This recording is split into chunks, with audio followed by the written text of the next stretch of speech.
I'm here to talk about success. The first rule of success is to have a vision. You see, if you don't have a vision of where you go, and if you don't have a goal where you go, you drift around and you never end up anywhere. I mean, as you know, I was born in 1947 in Austria after the Second World War. So I was very fortunate that I stumbled onto my vision. And I didn't really like Austria when I grew up. I couldn't wait to get out of there. I couldn't see myself becoming a farmer or a worker in a factory or anything like that. Even though my parents wanted me to stay there and have a normal life. But that was their vision, not mine. My vision was totally different. I felt that I was born for something special, for something unique, for something big. Then one day I went to school. I remember I was 11 years old, and they showed a documentary about America. And there they showed this documentary, the huge skyscrapers, the high-rises, the huge bridges, the 6-lane freeways, and all of this stuff. And I said to myself, that's where I want to be. I don't want to be around here with these little farmhouses and these little buildings. I want to be in America. One day after school, I walked by a store in Graz. So I went inside and I looked around, and then I saw a magazine. I saw a bodybuilding magazine that had Reg Park on the cover. Reg Park was then a 3-time Mr. Universe. And I saw him on the big screen as Hercules. I read that and I said to myself, wow, this is the blueprint for my life. This is exactly what I want to do. I want to become a bodybuilding champion just like Reg Park. I want to get into movies just like Reg Park. And I want to make millions of dollars and be rich and famous just like Reg Park. You know how great it felt that I knew where I was going? Imagine the majority of people don't know where they're going. I knew where I was going. That I'm going to become this bodybuilding champion just like him. So it was just a question of how do you do it? I was so relieved, because when you have a goal, when you have a vision, everything becomes easy. So people always ask me, when they saw me in the gym in the pumping iron days, they say, why is it that you're working out so hard?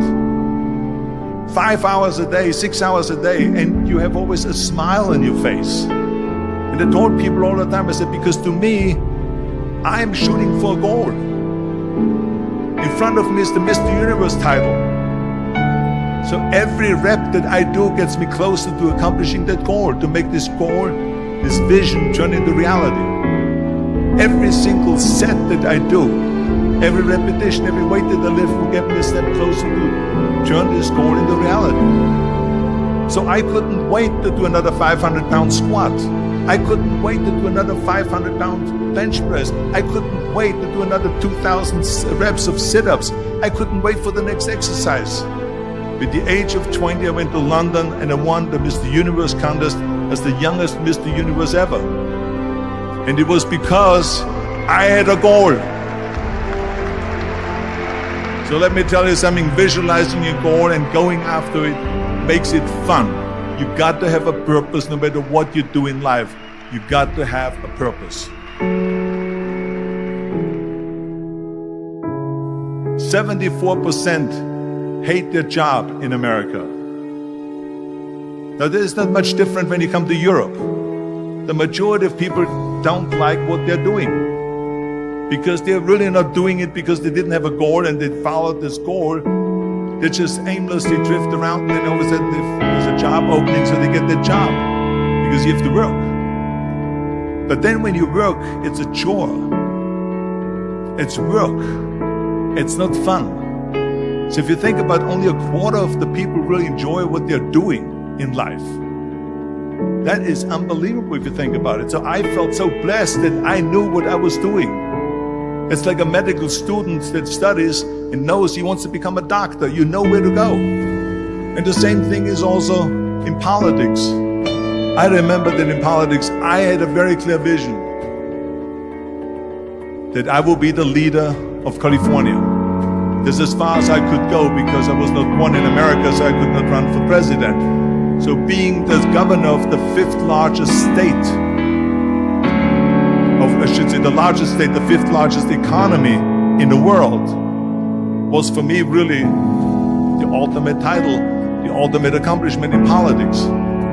So even though people came up to me and says, why don't you go and run for something smaller, you're never gonna make it. I ran for governor, and then 2 months later I became governor of the state of California.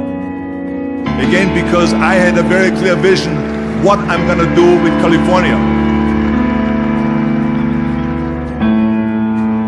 So that's rule number 1, have a vision. Rule number 2 is, don't listen to the naysayers. Don't listen to the naysayers.